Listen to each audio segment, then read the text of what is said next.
Hello बच्चों, कैसे हैं आप? उम्मीद करती हूँ आप बढ़िया और एकदम मज़े में होंगे।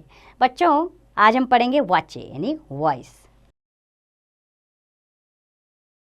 चलिए समझते हैं कि वाच्य क्या होता है। सुमित कविता लिखता है। सुमित के द्वारा कविता लिखी जाती है। सुमित से चला नहीं जाता।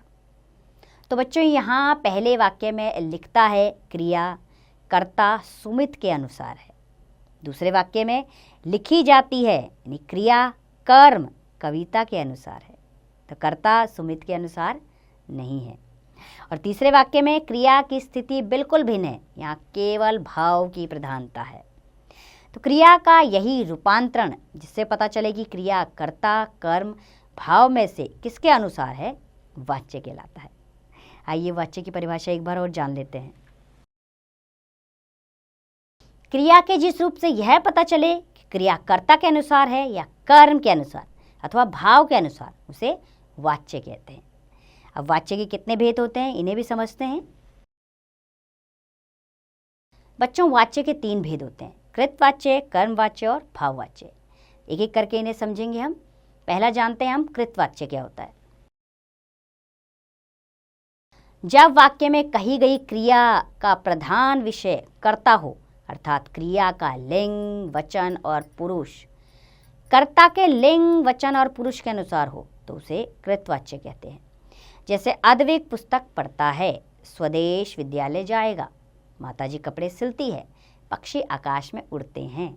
इन वाक्यों की क्रियाओं का प्रधान विषय कर्ता है, अतः कृतवाच्य के रूप में ये वाक्य है। दूसरा है कर्मवाच्य।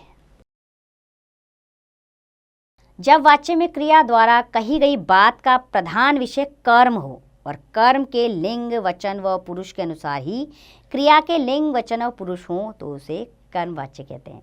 जैसे अमित से पुस्तक पढ़ी जाती है, यानी कि पुस्तक एक कर्म है और पुस्तक के अनुसार क्रिया बदल गई है।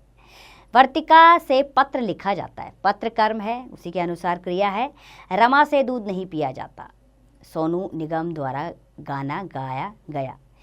तो बच्चों, इन वाक्यों की क्रियाओं का प्रधान विषय कर्म यानी पुस्तक, पत्र, दूध तथा गाना है, अतः ये कर्मवाच्य की क्रियाएं हैं। तीसरा है भाववाच्य। जब वाक्य में क्रिया द्वारा कही गई बात का प्रधान विषय न कर्ता हो न कर्म हो, अपितु भाव अर्थात क्रिया का अर्थ ही हो, उसे भाववाच्य कहते हैं। इसमें क्रिया अन्य पुरुष एक वचन और पुल्लिंग में प्रयुक्त होती है। जैसे मुझसे सोया नहीं जाता, भावना है। जीत से उठा नहीं जाता, भालू से दौड़ा नहीं जाता, पक्षियों से उड़ा नहीं जाता। तो इन वाक्यों की क्रियाओं का प्रधान विषय कर्ता नहीं है, अपितु भाव है, अतः ये भाववाच्य के रूप है। आइए एक विशेष बात है, उसे भी जान लेते हैं।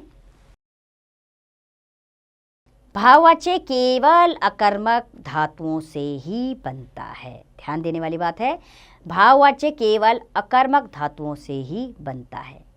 अब हम जानेंगे वाच्य परिवर्तन क्या होता है।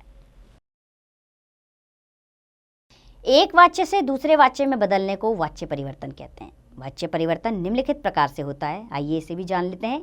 पहला जानेंगे हम कृतवाच्य से कर्मवाच्य में बदलना।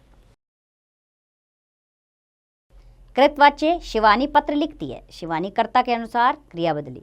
कर्मवाच्य क्या होगा, शिवानी से पत्र लिखा जाता है, पत्र के अनुसार क्रिया बदल गई। अमृता गीता पढ़ती है, अमृता से गीता पढ़ी जाती है। लड़के खेल रहे हैं, लड़कों से खेला जा रहा है। पायल भोजन करती है, पायल से भोजन किया जा रहा है। अर्जुन दूध पीता है, अर्जुन से दूध पिया जाता है। आइए अब जानेंगे हम कृतवाच्य से भाववाच्य में बदलना। कृतवाच्य है रीता सोती है, भाववाच्य में कैसे बदलेंगे, रीता से सोया जाता है। सुधा उठी, सुधा से उठा गया। घोड़े दौड़ेंगे, घोड़ों से दौड़ा जाएगा। बच्चे रोएंगे, बच्चों से रोया जाएगा। चलिए इस पाठ को एक बार और दोहरा लेते हैं।